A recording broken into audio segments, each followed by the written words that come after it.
በስመ አብ ወወልድ ወመንፈስ ቅዱስ አሐዱ አምላክ አሜን። መዝሙር 51 ኃጢአትካ ክሕደገልካ ዝግበር ጸሎት።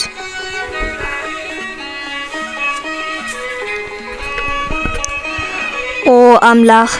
ምእንቲ ዘለዓለማዊ ምሕረትካ ኢልካ ይቕረበለለይ ምእንቲ ዓቢይ ርህራሄኻ ኢልካ ኸኣ ኣበሳይ ደምስስ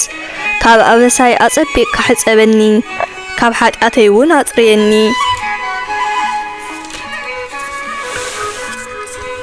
ኣነ ኣበሳይ እፈልጥ ኣለኹ ኃጢአተይ እውን ኩሉ ግዜ ኣብ ቅድመዩ። ኣነ ንኣኻ ንበይንኻ ጥራይ በደልኩ ኣብ ቅድሜኻ እውን እከይ ገበርኩ። ስለዚ ክትፈርደኒ ሓቅኻ ኢኻ እንተቐጽዓኻኒ እውን ቅኑዕ ኣለኻ።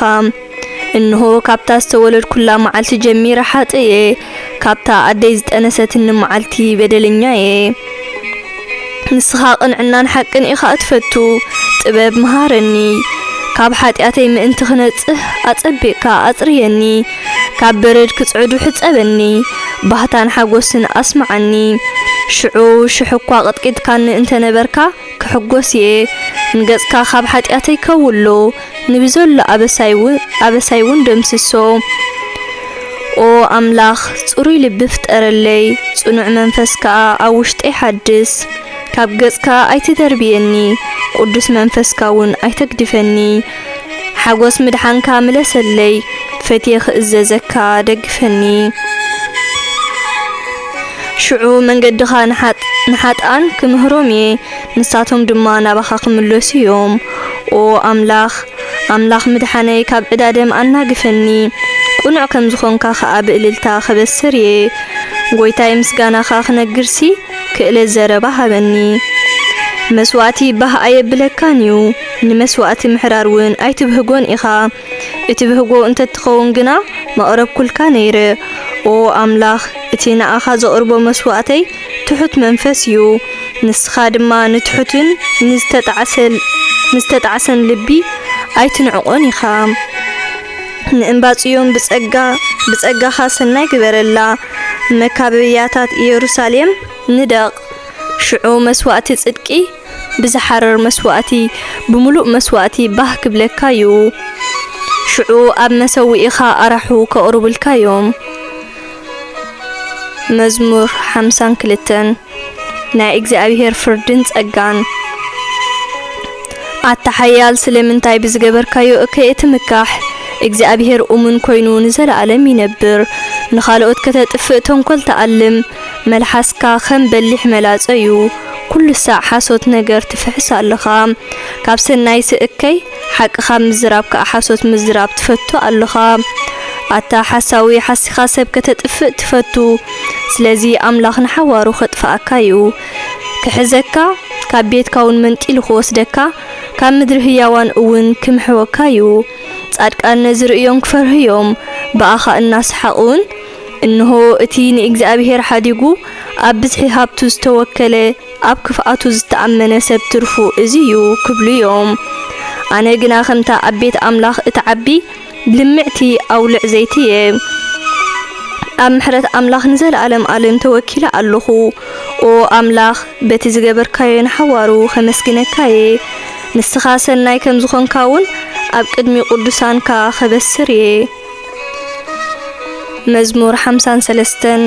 ክፍኣት ሰብ። ዓሻ ብልቡ ኣምላኽ የልቦን ይብል ኩሎም ተባላሾም ፉንፉን ግብሪ ይገብሩ ሰናይ ዝገብር ሓደ እኳ የልቦን። ንኡ ዝደሊ ለባም ሰብ እንተሎ ክርኢ ኢሉስ ኣምላኽ ካብ ሰማይ ናብ ደቂ ሰብ አንቆልቂሉ ጠመተ። ኩላቶም ተጋጊዮም ብዘለዉ ኩላቶም ረኺሶም እዮም ገለ ሰናይ ዝገብር ሰብ የልቦን ሓደ እኳ የልቦን። እዞም ንህዝበይ ከም እንጌራ ዝበልዕዎ ናባይ ናብ ኣምላኽ ዘይምህለሉ ገበርቲ እከይ ኩላቶምሲ እምበርዶ የስተውዕሉ እዮም።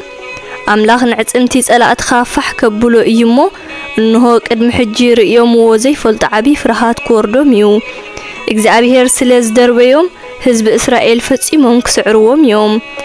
ኣየ ካብ ጽዮን ምድሓን እስራኤል እንተዝመጽእ ኣምላኽ ምርኮ ህዝቡ ምስ መለሰ ደቂ እስራኤል ክሕጎሱ እዮም። ባህውን ክብሎምዩ መዝሙር 54 ካብ ጸላእትኻ ክትድሕን ዝግበር ጸሎት ኦ አምላኽ ብስምካ አድሕነኒ ብስልጣንካውን በይነለይ ኦ አምላኽ ጸሎተይ ስማዕ ንቃላተይ ጽንበሎ ዓመጽቲ ክወግኡኒ ይመጹ ኣለዉ ዓመጽቲ ፍርሃት አምላኽ ዘይብሎም ሰባት ክቆትሉኒ ይመጹ ኣለዉ አምላኽ ግና ረዳእየዩ ዝሕልወኒ ኸኣ እግዚአብሔር እዩ አምላኽ ንጸላእተይ በቲ ክፍኣቶም ገይሩ ይቕጽዓዮም እሙን እዩሞ ኸጥፍኦም እዩ ኦ እግዚአብሔር بحوس مسواتي خربلكاي سنا إخامو خمسجنكاي نسخة خاب كل سباي أو تخاني إخا سلاتي كسعرو كلون رئي اللخو مزمور 55 عركوزت ألو مسبزت أليو أو أملاخ صولتي سمع نمهل لاي شلل أي تبلو أدهب اللين ملس اللين بقزماي هدأت سئينة اههبل اللهو بمفرره تسألائي تشبركو بتقعات كفاءات سبات كآترقسكو نساتون قفعي ورجلي اللو يقطعونن يتقلونن اللو أزيه تجأنقكو سنباد موتون ودقني فرهاتن من قطقات انحازني رعدون ودقني أي كم رقبي أخناف انت زهلوانس نفيرنا بزعرفولم خدكو إنه أرحق مهادنكو أم مدر بداون مسافركو كابه بابولان شنبوبان كملو أم عقوبية مهادنكو أو ويتاي أبتا ختما عمسان بأسن إرئي اللخمو سألاتي سمن معسئينهم كم زبتونو كوروم نساتهم ليتن معالتن نتا ختما يخبوا ببدلن بخفقاتن كأي ملقوا ألو حسام أبوشت ألو تقعتن تلمتن كاب أدوابايا أي رحقن اتيزيز أرفن نزولو تسألائي انت الزخون متعقسكو اتيز عبي اللي زولو تسألائي انت الزخون كابقو متحابأخو حجيقنا ازي اتقبر زولخا نسخا مستاي عركي فتاوي يزنبر كاسب أيخا أنا نسخان مماخرتي نبرنا أبيت أملاخون بحادو خوينا نملخ نبرنا እከይ አቤቶምን አብልቦምን አሎሞ ንጸላእተይ ድንገት ሞት ይምጻዮም በህይወቶም ከለው ናብ ሲኦል ይውረዱ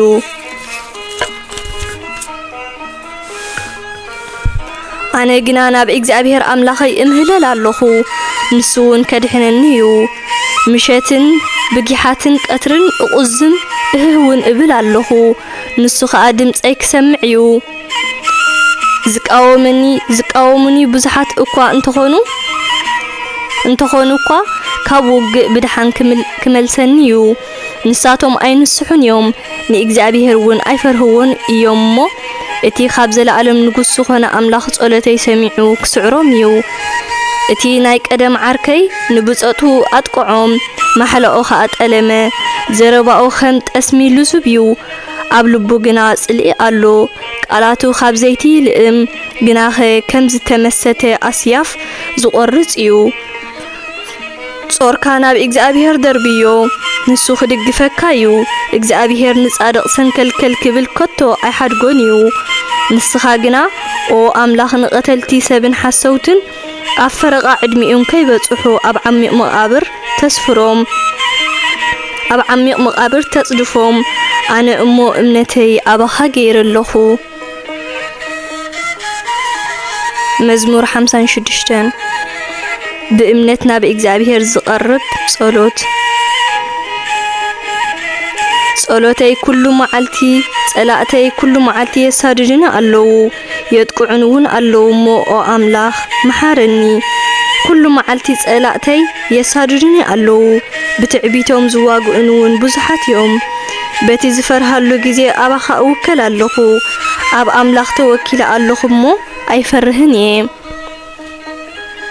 ንኣምላኽ በቲ ዝሃበኒ ተስፋ ኣመስግኖ ሰብከ እንታይ ከይገብረኒ ኩሉ መዓልቲ ነታ ኣነ ዝዛረቦ ዘይትርጉሙ ይህብዎ ብዘሎ ሓሳባቶም ከኣ ንኣይኒ ሙግዳእ እዩ ተኣኪቦም የድብይለይ ክቆትልኒ ደልዮም ከኣ ነታ ኣነ ዝገብሮ ዘበለይ ይስልዩ ኣለዉ ኦ ኣምላኽ ببدلهم قصعيهم بخراخاون نهزاب أودقهم نسخان صبايت فلط إيخا ننبعتي أبج الفاخا أكبو نقولو أب مصحف كادو صحيف كايو خيل لخان بتانا بخا زقوي لا معلتي صلاتي ندحريت كملوس يوم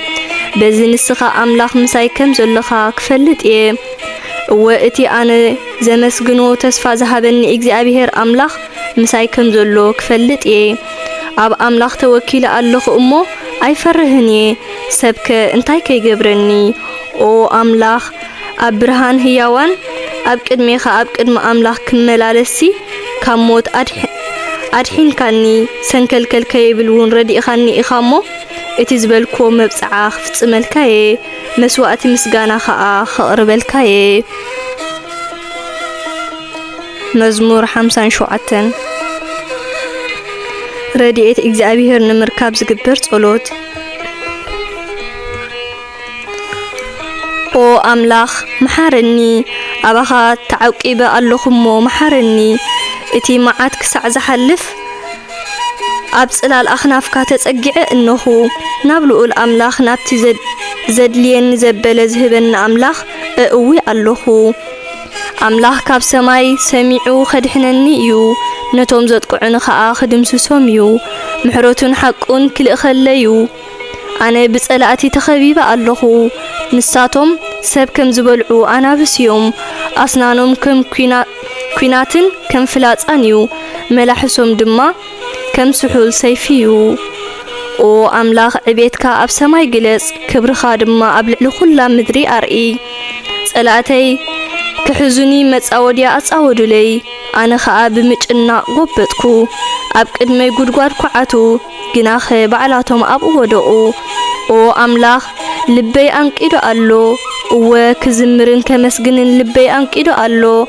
نفسي نقحي بجناين مسنقوين نقحو كيد قسكو كوجحي ويتاي أما أخل أحزاب كمسجنكا أما أخل حزبتات كزمرلكاي محرتك كساب سمايات زبتصح حق خاون كساب تفر زبتصح عبيو أو أملاخ عبيتك أب سمايات جلس كبر خادما أبلعلي كل مدري أرئي مزمور 58 أملاخ نخفاءات كأصعم زقرب صلوت أتوم جزاتي حق دو فريدكم تفلتو نخل سب دو بقنعنات فردئكم أي فالن كفؤ نمقبار إبادة تبالحاتو اللهم أبتهاجر ونقف اتفتصم اللهم كفاءات سبات كابتاز تولدو لا معلت جميرهم سحاتو كابتاز تتأنسو لا معلت جميرهم كأحسو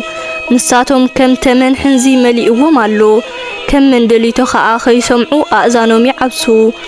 نساتهم كم تدمتي أسماتنياتاتن دمتت أنقلتن زي سمع تمن سمامات يوم أو أملاخ نسنانهم أب أفهم سبابرو قويتاي نخرارمتي شدنات أنا بس مسحقو كم استخعو ما ينصفو زورور ونفلاس أتات يقدما كمتي خيد كلو زمك خارنا كمتي برهان صحاي زير أي قلع يخنو كيف لو تخلو بهان دبت كم صحيا يمن قصو أملاخ بهوتهم كلو بقطعو أرحقو يبقصهم صادق حتى أنك أصعو خلو رئيو حقوسيو أقارو أبدم رسي كإلخيو سبات كأ بحق نصادق عسبي اللو أب عالم زفرد أملاخ بحق اللو كل يوم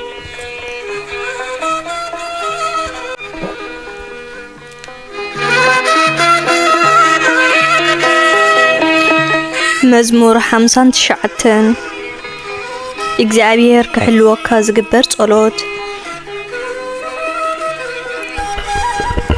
أملاخي كاب صلاتي أناقفني كاب توم زتصاررنون حلوني كاب جبرت إكي أناقفني كاب قتلتي سبون أدحنني نوخ أطلني صناتو ألو حيالات سبات كقومني يحبر ألو جناخ قويتاي بأبساين بحاتياتين أيكونن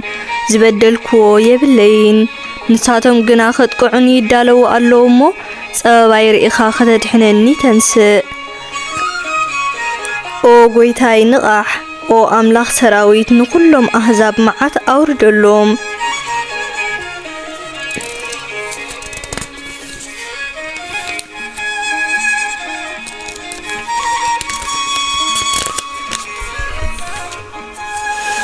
او املاخ اسرائيل كابتوم تلمتي جبرت اكي نحدوكوا ايتمحار مشيتي ملسو كم اخلابات انانو بحوخاء اب كتما يزورو يصرفون يفرارهون ملحاسهم كاخن بليح اسيافيو منك خيسم عنا دما يبلا اللو جناخو غويتاي نسخا تشحقهم نخلهم احزاب تباج ولهم املاخي نسخا انباي اخا اتا حيلي ابخا عقب نخو املاخي يفكرنيو كقبلنونيو املاخ تحويسه ودقت صلاتي كم زرئي كغبرنيو حزبي كيرسعوس ايتقتلهم او اغزابيهر والتانا بحيلخا اخوبللهم امو اودقوم بخنافروم حطياتي زاربو زربا كل خا حطياتيو سلاتي زاربو مرجمن حاسوتن بتعميتهم يتحنكلو بخراخا اطفايوم املاح كاب اسرائيل جميركا اب كل مدري جزاء مخانكا من تخفلطوس كم زيركو غيركا اطفايوم مشاتي ملسو كم اخلابات اننا نبحوخا اب كتما يزورو مبلع دليوم يزاونو كيصغوبو خا اي حدرو انا غنا حيال سلازخونكا خزمرلكاي امباي بمعالت صبايون معقوبي كين كاني اخامو نسهلخا انغيه الل كبللويه او حيلي مزمور مسغانا خزمرلكاي امبايسي املاخ اتزفقرني املاخ يو مزمور سسام እግዚአብሔር ከድሕነትካ ዝግበር ጸሎት ኦ አምላኽ ደርበኻና ፋሕ አበልካና ኮረኻ ሕጅግና ተመለሰና ንምድሪ ቀጥቀጥ ከም እትብል ገበርካያ ተርቲርካ ኸኣ ኸፈትካያ ትናወጥ ስለዘላ ጭዳዳ ጸግን ንህዝብኻ ጭንቀት አርአኸና ንሕና ኸኣ ከምዝ ሰኸርና ሰንከልከል በልና ካብ ፍላጻ ጸላኢ ምእንቲ ክድሕኑ ነቶም ዝፈርሁኻ ሰንደቕ ዕላማ ሃብካዮም እቶም ንስኻ እተፍቅሮም ህዝቢ ምእንቲ ክድሕኑ ጸሎትና ሰሚዕኻ ብሓይልኻ ኣድሕነና ኣምላኽ ኣብ መቕደሱ ኮይኑ ከምዚ በለ ኣነ ክስዕርየ እሞ ንህዝበይ ከዓ ንለሰ ስኮት ከማስሖየ ንሰኬም ድማ ክመቕሎየ ጊልኣድ ናተዩ ምናስየ ከዓ ናተዩ ኤፍሬም ቁራዕ ርእሰዩ ይሁዳ ዘንጊ መንግስተዩ ሞአብ እግረይ ዝሕጸበሉ ገበራዩ ናተይ ከም ዝኾነ ምእንቲ ኸርኢ ከዓ ኣብ ኤዶም ሳእኑ እድርቢ بعوت أبلع لفلسطين أفكر أو أملاخ نبتع عرتي ختماس من كون موسدني ناب إيدوم كمن كون ممرحني أو أملاخ كان دو دربي خانا إخا مسراويتنا كان دو أيتوت إنيخا ردي إتسب كنتيو سلازي بعلخا خابتت أراري رد أنا بحيل أملاخنا نسعر نسو نتتقررتنا خدم سسوميو مزمور 51 أملاخ كحلوكا زغبر ጸሎት او أملاخ أوياتي سمع ناب ጸሎتي أقلب تحليلني ካብ ወሰን ምድሪ ናባኸ እወ ኣለኹ ናብቲ ጽኑዕ መዕቆቢ ውሰደኒ ከመይ ንስኻ መዕቆቢየይ ካብ ገጽ ጸላኢ ጽኑዕ ግንቢ ኢኻ ኣብ ድንኳንካ ንሓዋሩ ከም ዝነብር ኣብ ጽላል ኣኽናፍካ እውን ከም ዝዕቆብ ክትገብረኒ እልምነካ ኣለኹ ኦ ኣምላኽ ንስኻ መብጽዓይ ሰሚዕኻ እቲ ስምካ ንዝፈርሁ ዘዳለኻዮ ርስቲ ሃብካኒ ንንጉስ ነዊሕ ዕድመ ሃቦ ካብ ወለዶን ወለዶ ኸኣ ይንበር ኣብ ቅድሜኻ ነጊሱን ሓዋሩ ይንበር ምሕረትካን ሓቅኻን ይሓልዋኦ ሽዑ ኣነ መዝሙር ምስጋና ክዝምረልካየ ከምዚ ገይረ ነንመዓልቲ መብጽዓ ክፍጽመልካየ መዝሙር 62 ኣብ ሓለዋ እግዚአብሔር ምእማን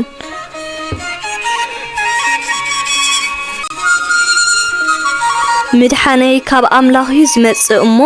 أنا نقول تراي هادي أصبع اللهو كوحين مدحانين إمباين نسو ترايو فتيمة أيكنا وطني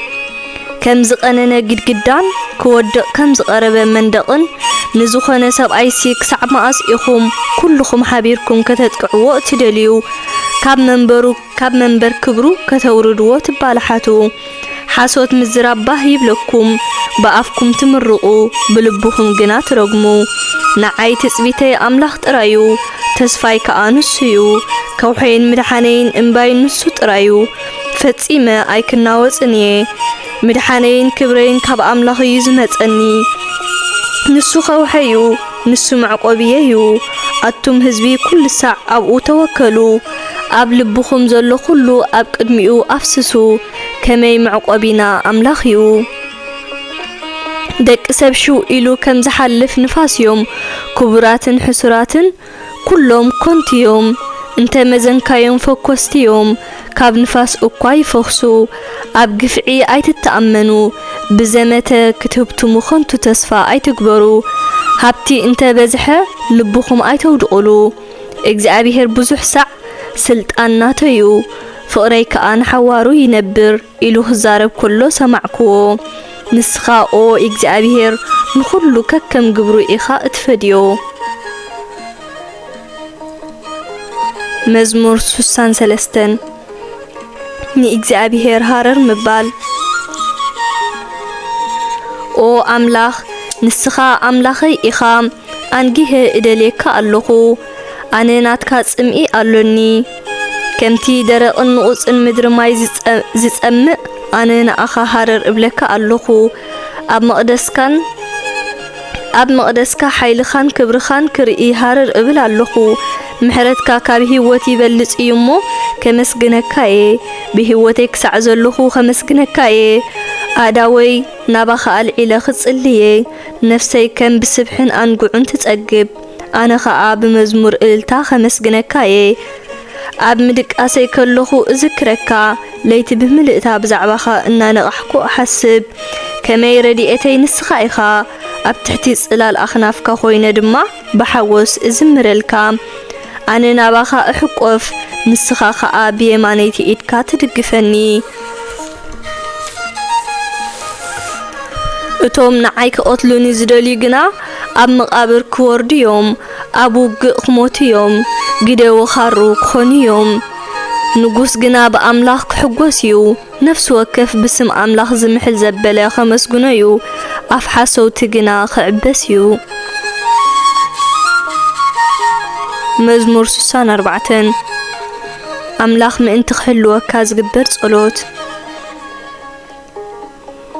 او أملاخ كمهلل كلخو صلوتي سمع نزاهي وتي كاب صلائي فريهلا اللخم وادحنني كابتون كل حسمات كاب هوكت جبرتي اكي صورني نساتهم ملحاسهم كم سيفي سحلو نتمرر قالاتهم كا خمس قتل فلاصاتات يورورو اب حبوق بوتا ننصح يوقو كيفره دما بدنجت يوقو اب اكي جبروم نحال حدوم يتبابعو مفنطراኦም ከጻውሩ خلو يمخرو من كخير إينا دما يبلو كفؤ مدبي ألمو أمو ፍጹም ዝኾነ ገበን ፊሕስና ይብሉ ናይ ወዲ ሰብ ልብን ኣእምሮን ኣይርከብን እዩ ኣምላኽ ፍላጻታቱ ይውርውር በሃንደበት ድማ ይውግኡ እዚ ኩሉ ስለ ዝተዛረቡ ኸጥፍኦም እዩ ዝርእዮም ዘበለ ኸኣ ርእሱ ክንቕንቕ እዩ ኩሎም ሰባት ክፈርሁ እዮም ንግብሪ ኣምላኽ ድማ ኸዘንትዉ እዮም ብዛዕባ ዕዮ እውን ከስተንትኑ እዮም ጻድቃን ቤተ እግዚአብሔር ዝገበሮ ክሕጎሱ እዮም ኣብኡ ኸኣ ዕቑባ ክረኽቡ እዮም ቁኑዓት ልቢ ዘበልውን ክሕበኑ እዮም መዝሙር 65 መዝሙር ምስጋና ኦ ኣምላኽ ኣብ ጽዮን ከነመስግነካ ኢና መብጻዕናውን ክንፍጽመልካ ኢና ጸሎት እትሰምዕ ስለ ዝኾንካ ኩሉ ሰብ ናባኻ ክመጽእ እዩ ሓጢኣትና ዓብሊልና ስለ ዝነበረ ንስኻ ንሓጢኣትና ይቕረበልካልና ኣብቲ ቅዱስ ቦታኻ ክሓድሩ ዝሓረኻዮምን ዘቕረብካዮምን ሰባት ብፁዓን እዮም በቲ ኣብ ቤትካ ዘሎ ሰናይ ነገርን ብበረኸት ቅዱስ መቕደስካን ክንጸግብ ኢና ኦ ኣምላኽ ምድሓንና ጸሎትና ሰሚዕኻ ዓወት ትህበና ምእንቲ ከተድሕነና ኸኣ ዘደንቕ ነገራት ትገብር ህዝቢ ዓለም ብምሉኡ እቶም ኣብ ርሑቕ ባሕሪ ዘለዉ ከይተረፉ ኣባኻ ይዕቆቡ ብሓይልኻ ንኽራን ተኸልካዮም በዚ ድማ ብርቱዕ ሓይልኻ ኣርኣኻ ህማም ባሕርታትን ማዕበላቱን ኣህዳእካ ወኻዕታ ኣህዛብ ኣህዳእካ ኣብ ኩሉ ዓለም ዝነብር ህዝብታት በቲ ንስኻ ዝገበርካዮ ተኣምራት ይስንብዱ ተግባራትካ ድማ ንምድሪ ካብ ጫፍ ክሳብ ጫፍ እልል የብላ ንምድሪ ተሓልየላ ዝናም ሰዲድካ ኸኣ ተጽግባ ፍርያምን ሃብታምን ትገብራ ንርባታት ብማይ ትሞልኦ ንምድሪ ድማ ኣዝርእቲ ከም እተብቁል ትገብራ ነዚ ኩሉ ኸኣ ከምዚ ዝስዕብ ጌርካ ትገብሮ ንነግሕታታ ተስትዮ ንድንኩላታ ትምድምዶ ብዝናም ተለምልማ ንብቑላ ትባርኾ ንዓመት ብሳህልኻ ትኽልላ ንስኻ ኣብ ዘለኻዮ ጽጋብ ኣሎ ሰውሕታታ ብኸብቲ ይመልእ ኮረቢት እውን ብሓጎስ ይኽደን ኣሳውሕ በባጊዕ ይኽደን ግርሁታት ድማ ብእኽሊ ይጉልበብ ኩሉ ኸኣ እልል ይብልን ይዝምርን መዝሙር 66 መዝሙር ውዳሴን ምስጋናን ኣብ ኩሉ ምድሪ ዘለኹም ህዝቢ ንኣምላኽ እልል በሉሉ ንኽብሪ ስሙ ዘምሩ ልዑል ምስጋና ኸኣ ሃብዎ ንኣምላኽ ከኣ ግብርታትካ ክንደይ ዘገርም እዩ ስልጣንካ ዓብዩ በዚ ድማ ጸላእትኻ ብፍርሃት ክሰግዱልካ ኣብ ምድሪ ዘለዉ ኩሎም ይሰግዱልካ ምስጋና ይዝምሩልካ ንስምካ መዝሙር ምስጋና ይዝምሩልካ በልዎ ኣምላኽ ዝገበሮ ክትርእዩ ንዑ እቲ ኣብ ማእኸል ደቂ ሰብ ዝገበሮ ዘገርም እዩ ንባሕሪ ናብ ንቑጽ ምድሪ ለወጦ ኣቦታትና ንወሓዚ በእጋሮም ሰገርዎ ሽዑ በቲ እግዚኣብሔር ዝገበሮ ተሓጐስና ብስልጣኑ ንዘለዓለም ይገዝእ በዒንቱ ድማ ንህዛብ ይዕዘቦም ዓለወኛታት ርእሶም ኣየልዕልሉ ኣቱም ኣህዛብ ንኣምላኽና ኣመስግንዎ ድምፂ ውዳሴኹም ይሰማዕ ንሱ ብሂወት ኣንበረና ኣጋርና ኸንደል ህፃውን ኣይፈቐደን ኦ ኣምላኽ ብፈተና ኣሕለፍካና ብሩር ብሓዊ ከም ዝኹላዕ ብፈተና ኾላዕካና ኣብ መርበብ ክንኣቱ ገደፍካና ኣብ ዝባና ኸቢድ ጾር ኣጾርካና ጸላእትና ከም ዝረግጹና ገበርካ ብሓውን ብማይን ሓለፍና ሕጂ ግና ንስኻ ናብ ራህዋ ኣውጻእካና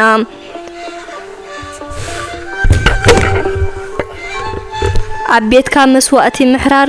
ከቕርበልካየ ነቲ ዝኣተኽዎ መብጻዕታት እውን ክፍጽመልካየ ወነቲ ብግዜ ጸባይ ዝተማባጻዕክዎ ክፍጽሞየ ሱባሓት ኣባጊዕ ክስዋኣልካየ ደዓውል ኣሕሪረ ድማ ከቕርበልካየ ኣብ ዑሩን ድቤላታትን ክስዋኣልካየ ትኪ ናይቲ መስዋእቲ ኸኣ ሰማይ ክዓርግ እዩ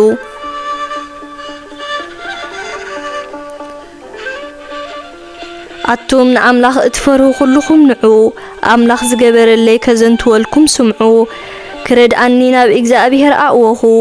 ኣነ ኸኣ ብመዝሙር ኣመስገንክዎ ሓጢኣተይ ከይተነሳሕኩ ኣብ ልበይ እንተዝሕዞ እግዚኣብሔር ኣይምሰማዓንን ነይሩ ግናኸ ኣምላኽ ብሓቂ ሰማዓኒ ንድምፂ ጸሎተይ ኣቕለበሉ እቲ ንጸሎተይ ዘይነዓቐ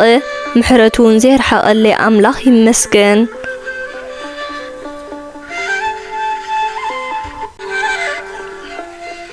መዝሙር 67 መዝሙር ምስጋና ኦ ኣምላኽ መሓረና ባርኸና ገጽካ አብረሃልና ፍቃድካ ኣብ ምድሪ ኣብ ኩሎም ኣህዛቡን ምድሓንካ ክፈልጥሲ ገጽካ አብረሃልና ክፍለጥሲ ገጽካ አብረሃልና ኦ ኣምላኽ ህዝብታት የመስግኑኻ ኩሎም ህዝብታት የመስግኑኻ ንህዝብታት ብቕንዕና ክትፈርዶም ኣብ ምድሪ ክትመርሖም ኢኻ እሞ ህዝብታት ይተሓጎሱን እልል ይበሉን ኦ ኣምላኽ ህዝብታት የመስግኑኻ ኩሎም ህዝብታት የመስግኑኻ ምድሪ ፍሪኣ ሃበት እግዚአብሔር ኣምላኽና ድማ ባረኸና ኣምላኽ ባረኸና ኣብ ኩላ ምድሪ ዘሎ ህዝቢ ኸኣ ይፍራሃዮ መዝሙር 68 መዝሙር ዓወት ኣምላኽ ይተንስእ ጸላእቱ ፋሕ ይበሉ እቶም ዝጸልእዎ ኸኣ ካብ ገጹ ይህደሙ ትኪ ከም ዝብተን ከምኡ ይብትኖም ስምዒ ኣብ ቅድሚ ሓዊ ከም ዝመክኽ ከምኡውን ሓጣን ካብ ቅድሚ ኣምላኽ ይጠፍኡ ጻድቃን ግና ይሕጎሱ ኣብ ቅድሚ ኣምላኽ ደስ ይብሎም ባሂልዎም ድማ እልል ይብሉ ንኣምላኽ ዘምሩሉ ንስሙ ምስጋና ዘምሩሉ ነቲ ደመና ዝውጣሕ መገዲ ጽረግሉ ስሙ እግዚአብሔር እዩ ኣብ ቅድሚኡ ተሓጎሱ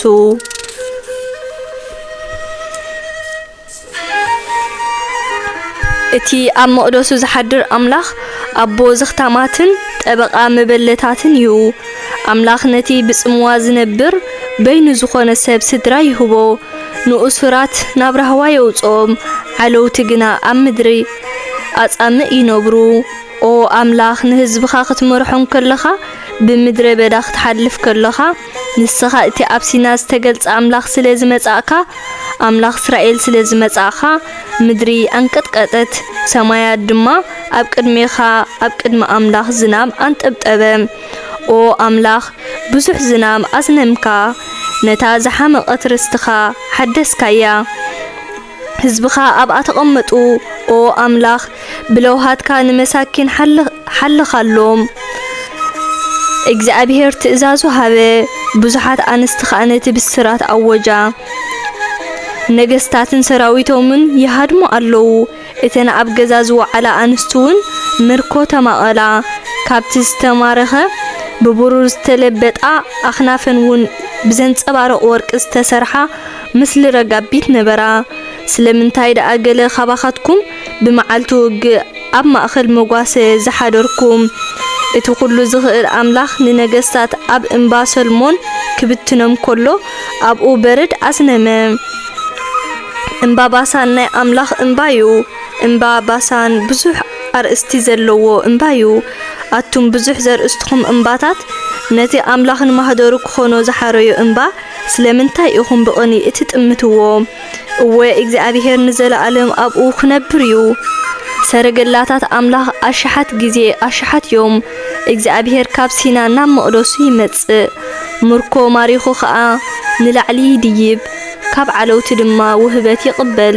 እግዚአብሔር ኣምላኽ ኣብኡ ክነብር እዩ እቲ ነን መዓልቲ ጾርና ዝጸውር እግዚአብሔር ይመስገን ንሱ ኣምላኽ ምድሓንና እዩ ኣምላኽና ኣምላኽ ምድሓን እዩ ካብ ሞት ዘድሕነና እግዚአብሔር ኣምላኽ እዩ ኣምላኽ ርእሲ ጸላእቱ ክቕጥቅጥ እዩ ነቲ ኣብ ሓጢአቱ ዝነብር ሰብ ነቲ ጎታን መንበስበስታኡ ክጭፍልቆ እዩ እግዚአብሔር ንጸላእትኻ ካብ ባሳን ክመልሶም እየ ካብ መዓሙቕ ባሕሪ ኸኣ ክመልሶም እየ ኣጋርካ ደም ጸላእትኻ ክረግጽ እዩ ኣኽላባትካ ድማ ደም ጸላእትኻ ክልሕሱ እዮም በለ ኦ ኣምላኽ ዓወት ረኺብና ናብ ቤት መቕደስካ ክንኣቱ ከለኻ ዓወት ረኺብካ ናብ ቤት መቕደስካ ክትኣቱ ከለኻ ነቲ ዓጀብካ ነቲ ናይ ኣምላኸይ ናይ ንጉሰይ ዓጀብ ኩሉ ሰብ ረኣዮ ቅድም መዘምራን ይመርሑ ነበሩ ደድሕሪኦም ሃረምቲ ሙዚቃ ሰዓቡ ከበሮ ዝወቕዓ ኣዋልድ ከኣ ኣብ ማእኸል ነበራ ኣቱም ዓሌት እስራኤል ዝኾንኩም ንእግዚአብሔር ኣምላኽ ኣብቲ ጉባኤ ህዝቡ ኣመስግንዎ ቅድም ቢንያም እቲ ምንኣስ ኩሎም ደሓር መሳፍንቲ ይሁዳን ጭፍራኦምን ደሓር ከኣ መሳፍንቲ ዛብሎንን መሳፍንቲ ንፍታሌምን ነበሩ ኦ ኣምላኽ ሓይልኻ ግለጽ ነቲ ንኣና ዘድሓንካሉ ሓይልኻ ግለጾ ስለ እቲ ኣብ ኢየሩሳሌም ዘሎ ቤት መቕደስካ ነገስታት ውህበት ከምጽኡልካዮም ንግብፂ ነታ ኣብ ሰልሰላ እትርከብ ኣራዊት ገስጻ ነቶም ከም መጓሰ ኣብዑርን ምራኹትን ዝኾኑ ኣህዛብ ገስጾም ከም ዝሰግዱልካን ወርቆም ከም ዝውፍዩልካን ግበሮም ነቶም ብውግእ ዝሕጎሱ ኣህዛብ ፋሓብሎም መሳፍንቲ ካብ ግብፂ ክመጹ እዮም ኢትዮጵያ ኸኣ ኣእዳዋ ናብ ኣምላኽ ዘርጊሓ ክትጽልያ ኣቱም መንግስታት ምድሪ ኩልኹም ንኣምላኽ ዘምሩ ንእግዚአብሔር ናይ ምስጋና መዝሙር ዘምሩ ነቲ ብሰማይ ብዘለዓለማዊ ሰማይ ዝኸይድ ኣምላኽ ዘምሩሉ እንሆ ንሱ ንድምፁ ነቲ ብርቱዕ ድምፁ የስምዕ ኣሎ ኣምላኽ ሓያል ከም ዝኾነ ተኣመኑ ግርማኦ ኣብ ልዕሊ እስራኤል ሓይሉ ኣብ ሰማያት እዩ أملاخ كم مقدس خوات خلو زفرهيو نسو أملاخ إسرائيليو نهزبو حيلن سلطانن يهب إجزابيهر مسجن مزمور 69 أملاخ من تخلوه كاز قرب صلوت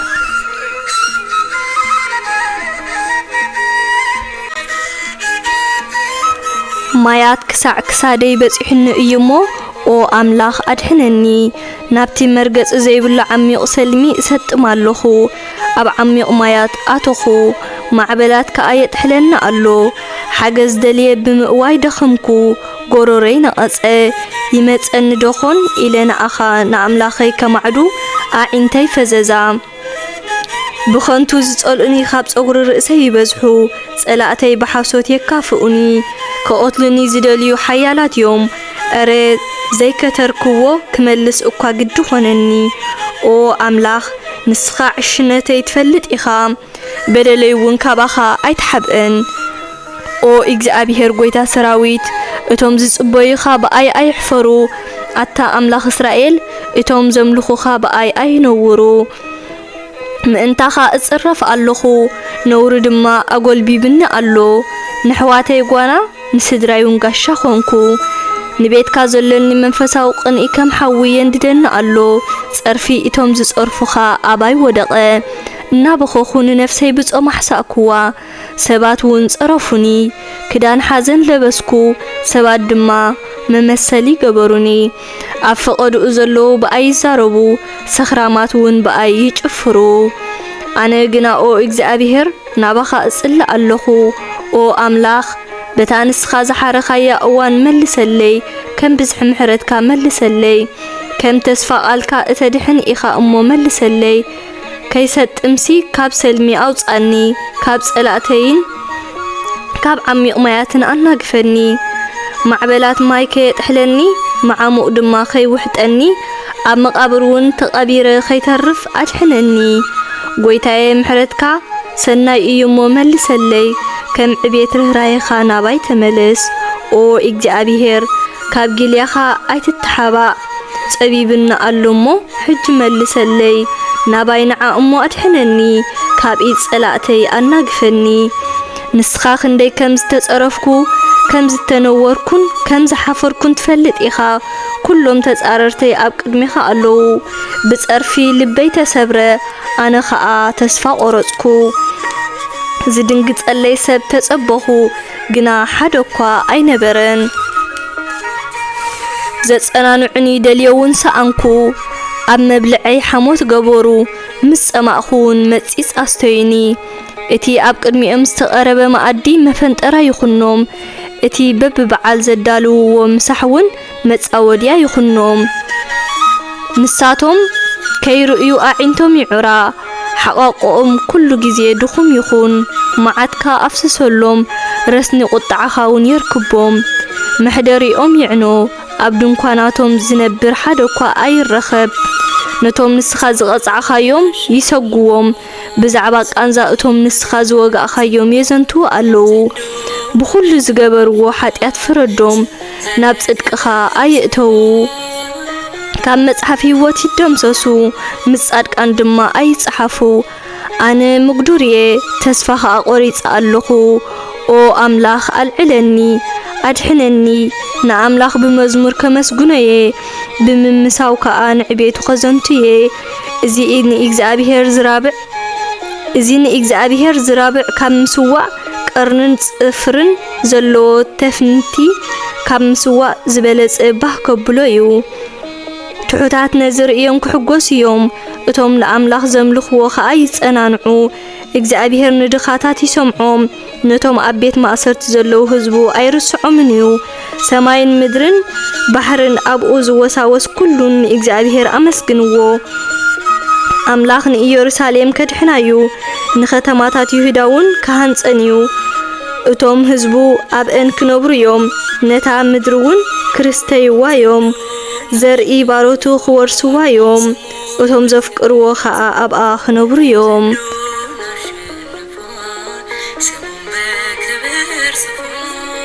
مزمور 7 إجزابيهر من تخرج أكازت اللت أولوت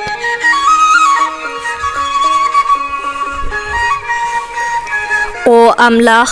አናግፈኒ ኦ እግዚአብሔር ሕጅ ርድአኒ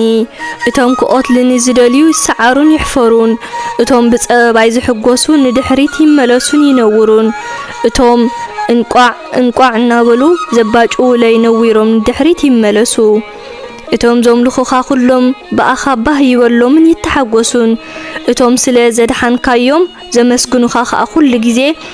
ኣየ ኣምላኽ ክንደይ ዓብዩ ይበሉ ኣነ ግና ምስኪንን ድኻን እየ ኦ ኣምላኽ ሕጂ ናባይ ነዓ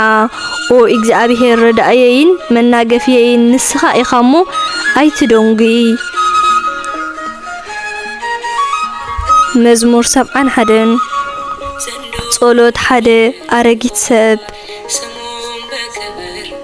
ኦ እግዚአብሔር ኣባኻ እውከል ኣለኹ ከቶ ኣይትሕፍረኒ ንስኻ ጻድቕ ስለ ዝኾንካ ርድኣንን ኣናግፈንን ስምዓኒ እሞ ኣድሕነኒ ኩሉ ግዜ ሃዲመ ዝዕቆበሉ ከውሒ ኩነኒ ከውሐይን እምባይ ንስኻ ኢኻ እሞ ክድሕን ኣዝዝ ኦ ኣምላኸይ ካብ ኢድ ሓጥእ ካብ ኢድ ዓማፅን ገፋዕን ኣናግፈኒ ኦ እግዚአብሔር ኣምላኽ ካብ ንእስነተይ ጀሚርካ ተስፋይን እምንቶይ ንስኻ ኢኻ ሙሉእ ህይወተይ በኣኻ ተደገፍኩ ካብታ ዝተወለድኩላ መዓልቲ ጀሚርካ ዝሓለኻኒ ንስኻ ኢኻ ኣነ ኩሉ ግዜ ከመስግነካ እየ ንስኻ ብርቱዕ መዕቆቢ ስለ ዝኾንካኒ ንብዙሓት መስተንከሪ ኮንክዎም ኣነ ሙሉእ መዓልቲ ኣመስግነካ ብዛዕባ ክብርኻ ኸኣ እነግር ኣለኹ ብግዜ እርግና ኣይትሕደገኒ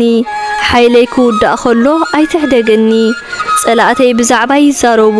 ክኦትሉኒ ኸኣ ሓቢሮም ይመኸሩ ኣለዉ ኣምላኽ ሓዲግዎ መናገፊ የብሉን ስለዚ ጎይኹም ሓዝዎ ይብሉ ኣለዉ ኦ ኣምላኽ ካባይ ኣይትርሓቕ ኦ ኣምላኽ ቀልጢፍካ ርድኣኒ እቶም ዝጻረሩኒ ይሕፈሩን ይጥፍኡን እቶም ክጎድኡኒ ዝደልዩውን ነውርን ሓሳርን ይከደኑ ኣነ ግና ኩሉ ግዜ ተስፋይ ኣባኻ ክገብር እየ ኩሉ ግዜ ከመስግነካ እየ ሽሑኳ ምስ ተውዓሉ እንተጸገመኒ ሰናይ ምዃንካ ክነግር እየ ብዛዕባ ምድሓንካ ኸኣ ኩሉ መዓልቲ ክዛረብ እየ ኦ እግዚአብሔር ኣምላኽ ብሓይልኻ ክኸይድ እየ ጽድቅኻ እወ ጽድቅኻ ጥራይ ከዘንቱ እየ ኦ ኣምላኽ ካብ ንእስነተይ ጀሚርካ መሃርካኒ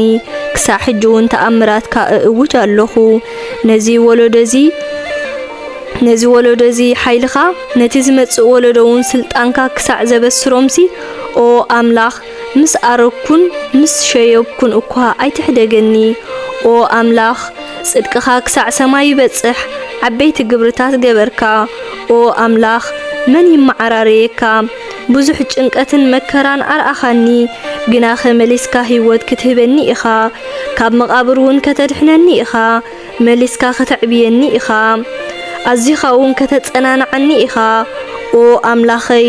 እሙን ስለ ዝኾንካ ብበገና ከመስግነካ እየ ኣታ ናይ እስራኤል ቅዱስ ብመሰንቆ ክዝምረልካ እየ ከመስግነካ ከለኹ እልል ክብለልካ እየ ስለ ዘድሓንካኒ ኸኣ ብሙሉእ ሓይለይ ክዝምረልካ እየ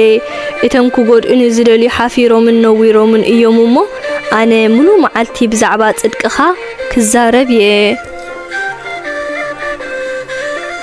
መዝሙር 72 ምእንቲ ንጉስ ዝቐረበ ጸሎት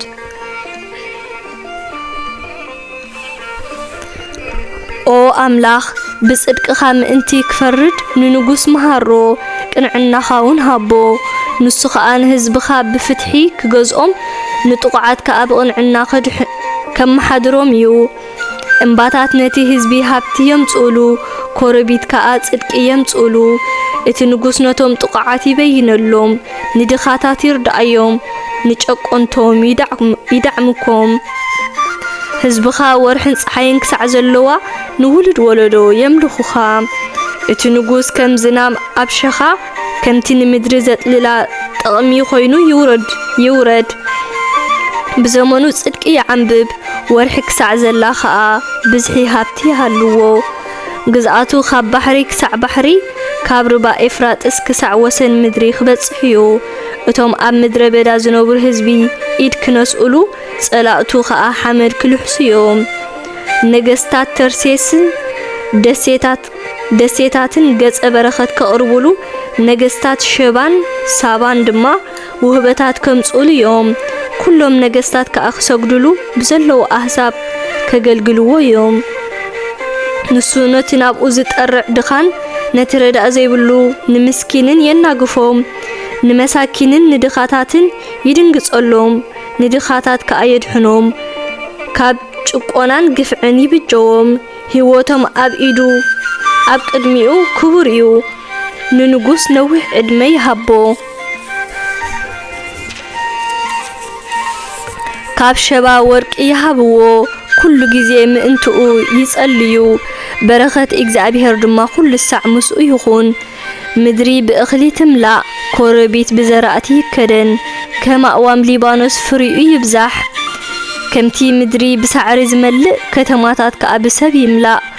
ስሙ ኩሉ ጊዜ ይዘከር ዝናኡ ፀሓይ ክሳዕ ዘላ ይንበር ብኡኡ ኩሎም አህዛብ ይባረኹ ኩሎም አህዛብ ድማ ዕውት ኢኻ ይበልዎ እግዚአብሔር አምላኽ እስራኤል ይመስገን ነቲ ኩሉ ተአምራት ዝገብር ንሱ በይንዩ ክቡር ስሙ ንዘለዓለም ይመስገን ብዘላ ምድሩን ብኽብሩ ትምላእ አሜን አሜን ጸሎት ዳዊት ወዲ እሰይ ኣብዚ ይፍጸም ሳልሳይ መጽሓፍ መዝሙር 73 ቁኑዕ ፍርዲ አምላኽ በሐቂ አምላኽ ንእስራኤል ነቶም ንጹህ ልቢ ዘለዎም ሰናዩ አነ ግና ተስፋ ክቆርጽ እምነተይ እውን ከጥፍእ ቀሪበ ነበርኩ ራህዋ ሓጣን ምስ ረኣኹ ንዕቡያት ቀናእ ኩሎም ክሞት ከለዉ ስቃይ የብሎምን ጥዑያትን ሱባሓትን እዮም ከም ካልእ ሰብ ጸገም የብሎምን ከም ካልኦት ስቃይ የብሎምን ስለዚ ንትዕቢት ከም ስልማት ኣብ ክሳዶም ይገብርዎ ንግፍዒ ከዓ ከም ክዳን ይኽደንዎ ካብ ልቦም ክፍኣት ይግንፍል ሓሳቦም ከዓ ተንኮል ይኣልም ንኻልኦት የላግጹሎም ክፍኣት እውን ይዛረቡ ዕቡያት እዮም ንኻልኦት እውን ከመይ ገይሮም ከም ዝጭክንዎም ይባላሓቱ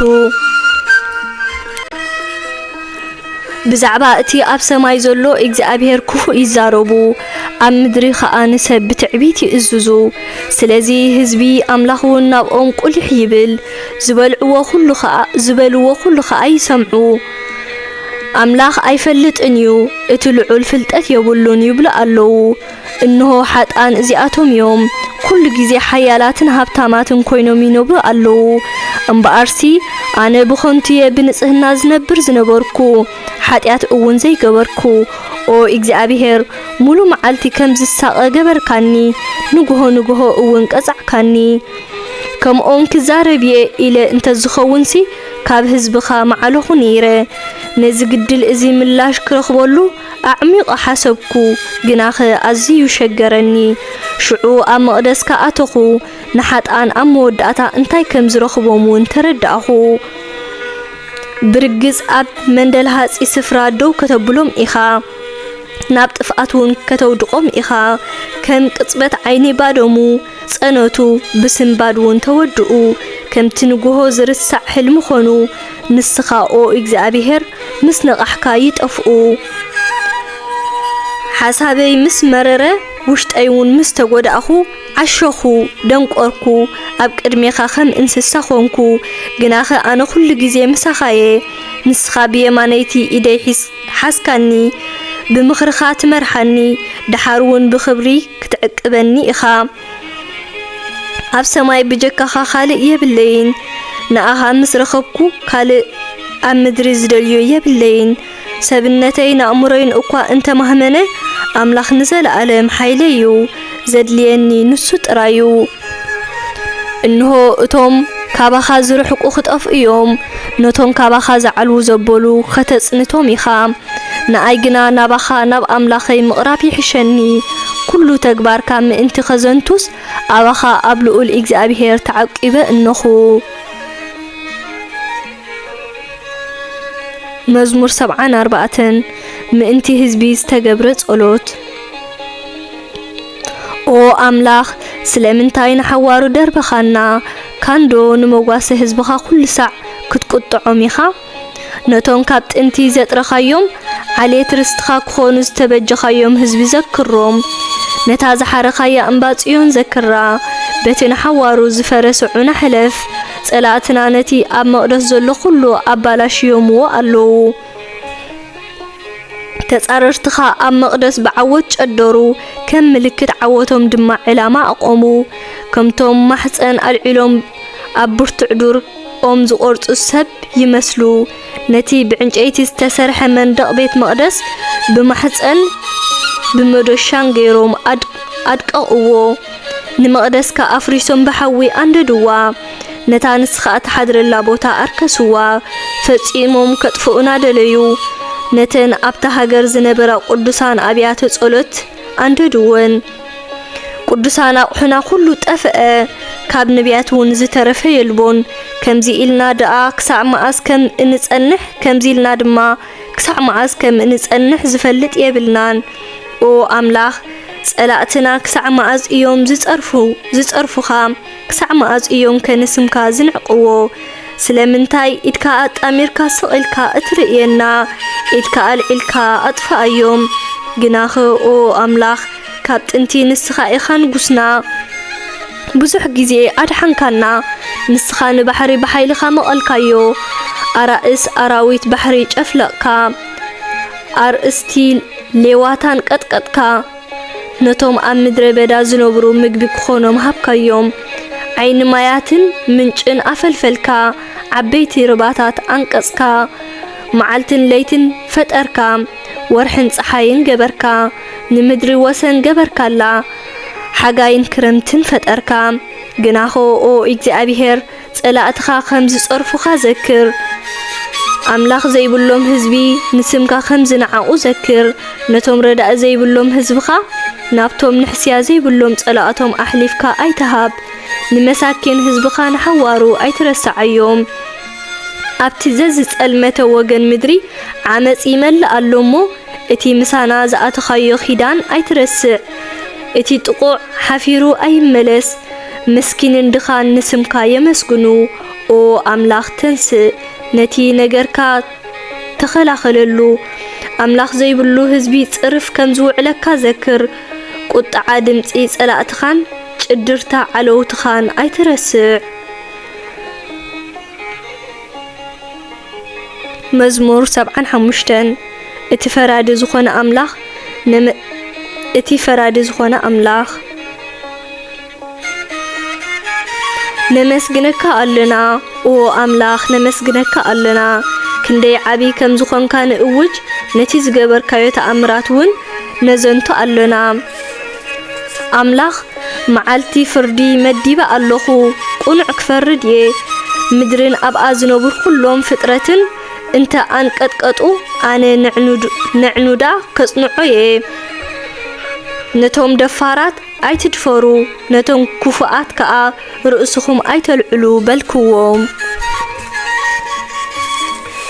ወርእሶም ከየልዕሉ ክሳዶም ከይግትሩ ነገርክዎም በለ ፍርዲ ካብ ምብራቕ ወይ ካብ ምዕራብ ካብ ሰሜን ወይ ካብ ደቡብ ኣይኮነን ዝመጽእ ፈራድስ ኣምላኽ እዩ ነዚ የውርድ ነቲ ልዕል የብል እግዚአብሔር ዓፈርፈር ዝብል ዝተሓዋወሰ ወይ ንቁጣዓ ዝመልአ ጽዋዕ ሒዙ ኣሎ ንሱ ይኽዕዎ ኩሎም ሓጣን ምድሪ ከኣይሰትይዎ ንሓተላኡ ድማ ይጭልጥዎ ኣነ ግና ብዛዕባ ኣምላኽ ያዕቆብ ንዘለዓለም ከዘንቱ እየ መዝሙር ምስጋና እውን ንዘለዓለም ክዝምረሉ እየ ንሱ ንብዘሎ ሓይሊ ክፉኣት ሰባት ክሰብሮ እዩ ንሓይሊ ጻድቃን ግና ልዕል ከብሎ እዩ